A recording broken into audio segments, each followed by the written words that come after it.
Earlier today, we did get the Nintendo Direct for June 2024, and I gotta say, for me, boy, there was a hell of a lot of RPGs in here. And if you're a fan of RPGs or turn based RPGs, then fantastic. There's going to be lots in that Direct for you. I'll have it linked down below if you want to check it out.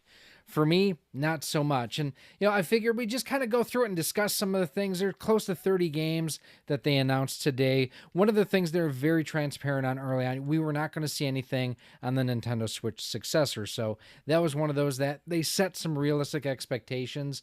And I appreciate that. It's one of those that you would have had people like me, hello there, complaining about the fact that, where's the Nintendo Switch 2 content, and there wasn't anything there. But I kind of want to go through things little by little, be a little bit piecemeal. We're going to do some things at a higher level, some things a little bit more in depth. Talking about RPGs, Romancing Saga 2, Revenge of the Seven, the 100 Line Last Defense Academy, Ace Attorney Investigations Collection. Let's see, what else did we have? We had the new Denpa Men. We had Dragon Quest 1 and 2 HD Remake, Dragon Quest 3 HD 2D Remake. That's really a hard one to discuss. Farmagia, Farmagia. Yeah. Mio Memories in Orbit, Mario and Luigi Brothership playing up above me, Fantasian Neo Dimension, Fairy Tale 2. These are all RPG-esque or just games that no interest whatsoever. And like Mario and Luigi Brothership, I love Mario games. I have never been a fan of the Mario and Luigi RPGs. I don't like turn-based RPGs. I hate cel-shaded graphics. I just do. So for me, this is not my cup of tea. Now, one of them that we do have to point out is something that I don't know that anyone had on their bingo card, and something that was predicted in South Park.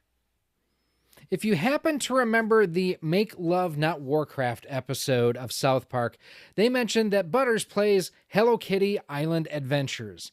Not a real game at that point in time that I know of, at least. Well, now it is a real game coming out for the Nintendo Switch. It's one of those games that I won't play it. I have no interest in it. For me, the biggest appeal is the fact that it is something that was mentioned on South Park, which I think is fantastic. Again, The Simpsons always gets the credit. Now, South Park kind of gets it.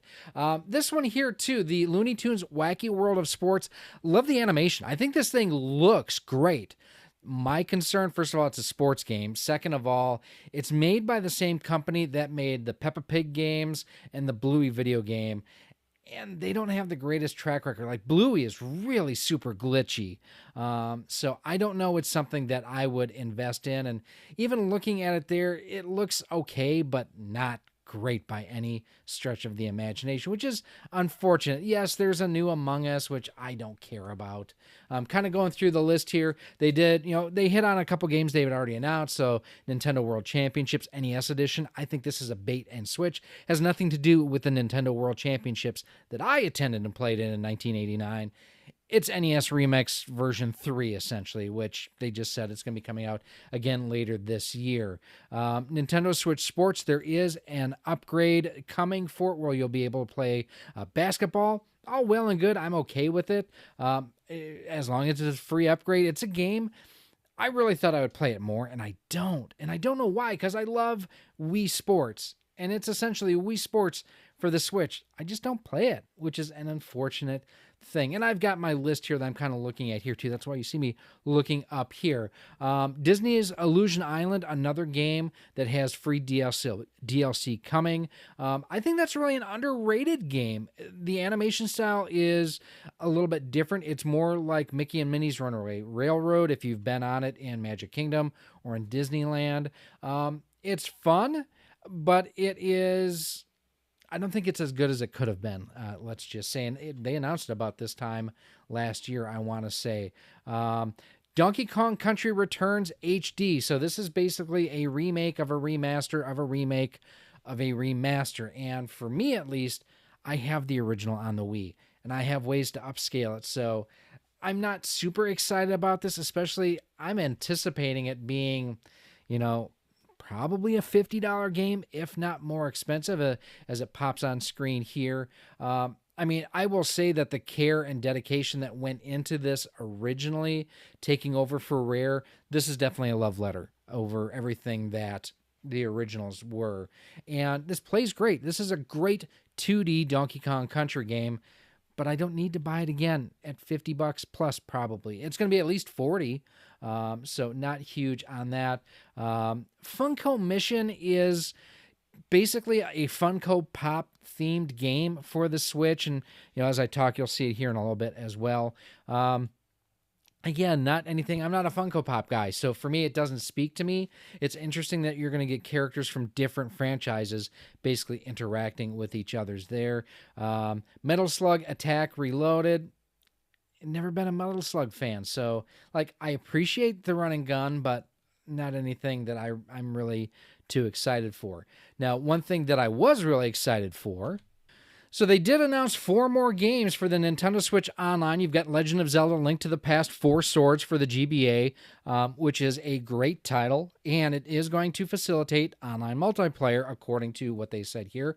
Metroid Zero Mission. This is one I've wanted to play for a while, and I never have, also for the GBA, so I am looking forward to playing this. They also announced 2 games from the N64 library that they're calling their mature line, and that is Perfect Dark and Turok Dinosaur Hunter. Now, for me, I mean, I appreciate the N64. I play my N64, not one of my favorite consoles of all time.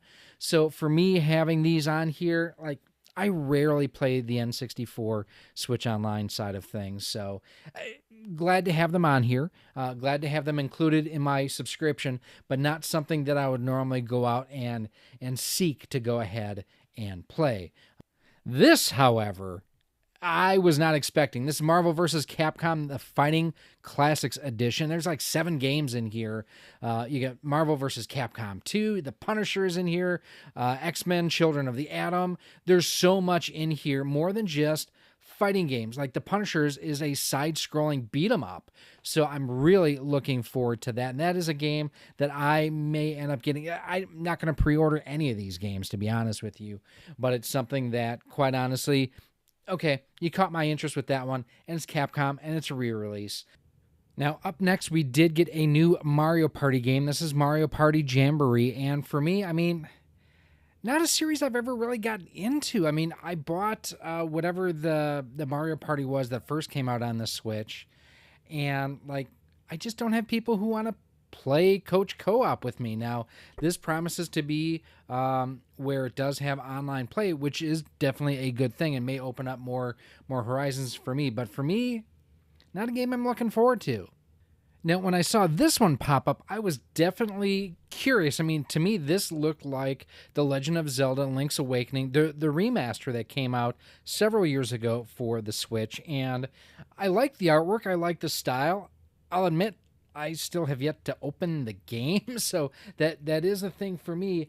But the thing that's really unique about this is the first time you actually get to play a Zelda game as Zelda. So this is The Legend of Zelda: Echoes of Wisdom, and the interesting thing about this is not only are you going to be able to play as Zelda, but will she wield weapons? I don't think so. I think this is more of charming and magic and using wands and spells and things like that. So I'm not sure that I would like it. I think this may have more of that RPG aspect than what the original Link's Awakening did.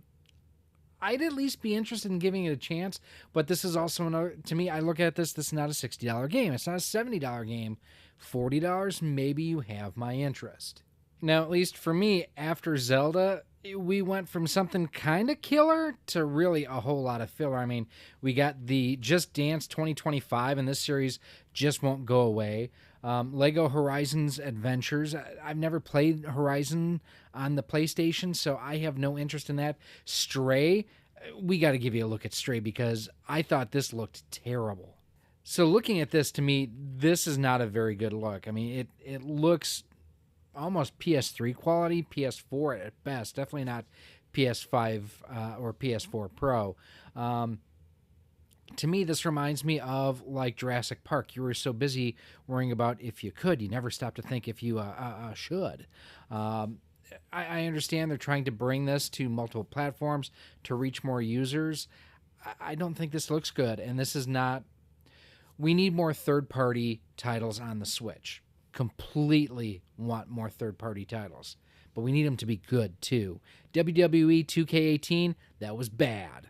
Now, this game here, when I first saw it, I was in a chat group with Chris from Game Dad and John Riggs and John Hancock and our good buddy Jay from Square Pegs.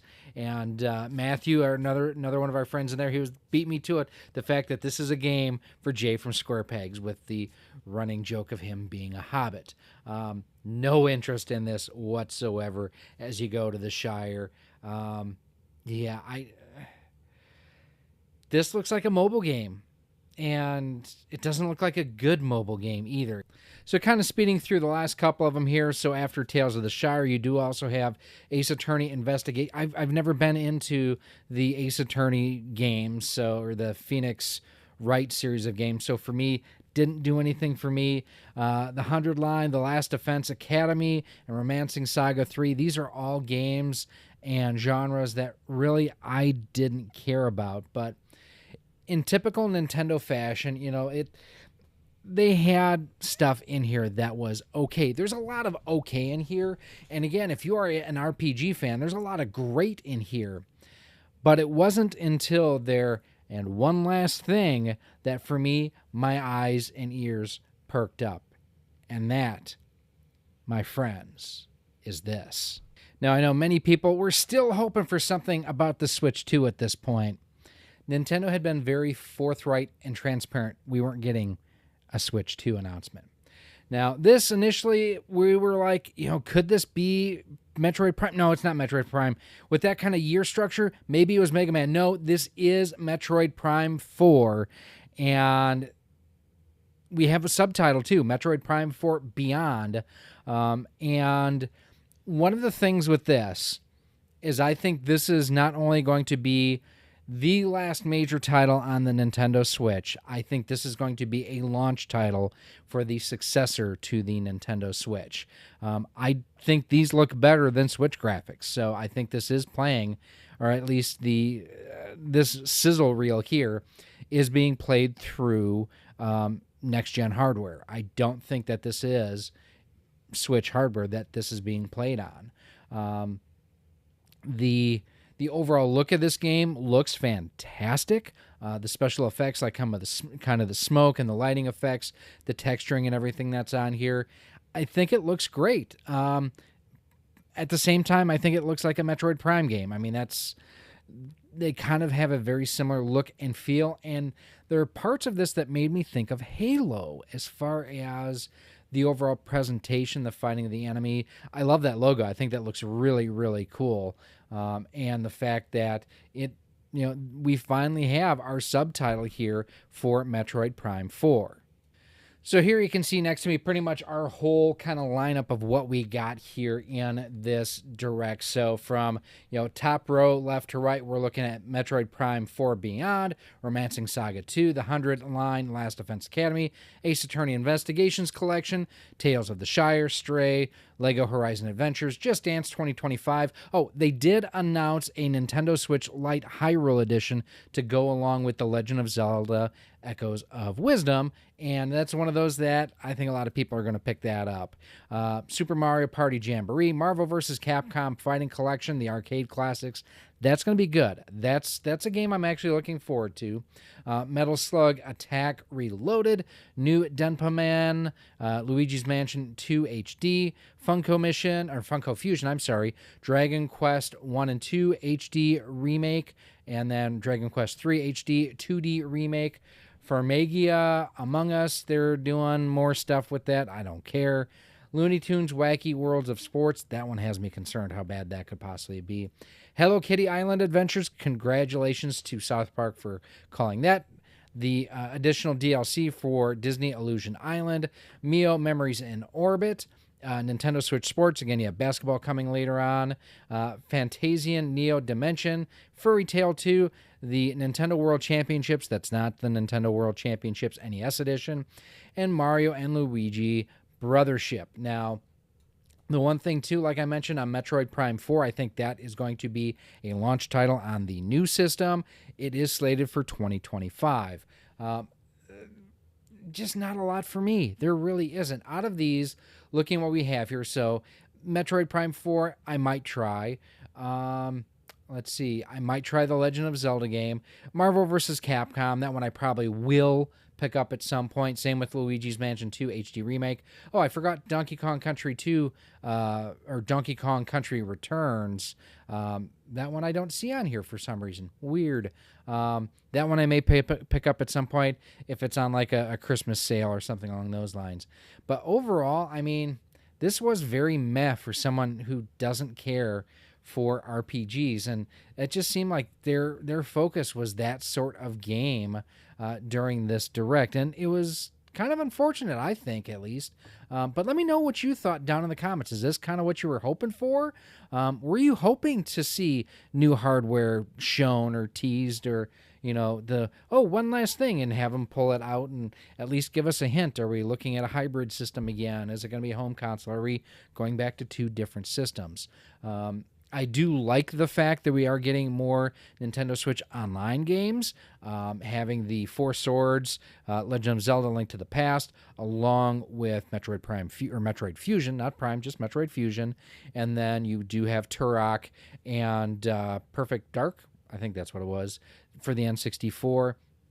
And 64 games, not as much of my interest as the GBA games. I think those I will play quite a bit. But let me know what your thoughts on this direct were. I know that this is not the first take on it. I do have my short where we were talking about this as well. So I'm mixed on this. I really am. And it's one of those that one of my favorite lines from Star Trek is from Star Trek 6, where Spock turns to Kirk and he says, "Is it possible the two of us, you and I, have grown so old that we have outgrown our usefulness?" Does that become a joke or something along those lines? And am I getting too old for this stuff? I mean, is it one of those where it just... I thought about it the other day, the fact that I am older than most video game developers now at this point. I don't know. I don't know. The games that I do see here that I think I think I'm really going to like. Like, I think I am really, even if I get it at, $30 instead of 40 or 50, I know I'm going to love Donkey Kong Country Returns HD. I know I'm going to love it because I love the original on the Wii. And one of the reasons why I'm not so excited about that is I can play it upscale to 4K using my RetroTink 4K. Not everybody has that. With Luigi's Mansion 2, one of the things I'm excited about that is it's the first time you can play it properly on a console versus playing in handheld mode. So it's one of the things I'm looking forward to on that. The Legend of Zelda game where you get to play as Zelda, that's intriguing, but I've still yet to play Link's Awakening, the HD remaster. So it's one of those, I feel like I got to play HD remaster on Link's Awakening before I do the Echoes of Wisdom. Beyond that, there's just not a whole lot here for me. Now, I do hope that this is just a sign that, there's more things coming in the pipeline in 2025. I mean, we are now, what are we, 2017 to 2020? I mean, we're 7+ years into the life cycle of this console, and they're still announcing and churning out first-party titles. So that's definitely a great thing. But man, I can't wait for the new stuff to come out on the new hardware that has a broader appeal. I want a sequel to Mario Odyssey. That's one of the things I want. I want Mario Kart 9. Those are the things that I want. So hopefully this just is, a grand farewell to this system that we've all come to know and love over these past 7 or 8 years, and we have more to look forward to in the future. Now, if you do want to check out some of the other videos that we've done talking about stuff for the Nintendo Switch, I have a dedicated Switch playlist for you right up here that you can go ahead and check out. I'm sure you're going to find something on there, maybe more than these, that you're going to love.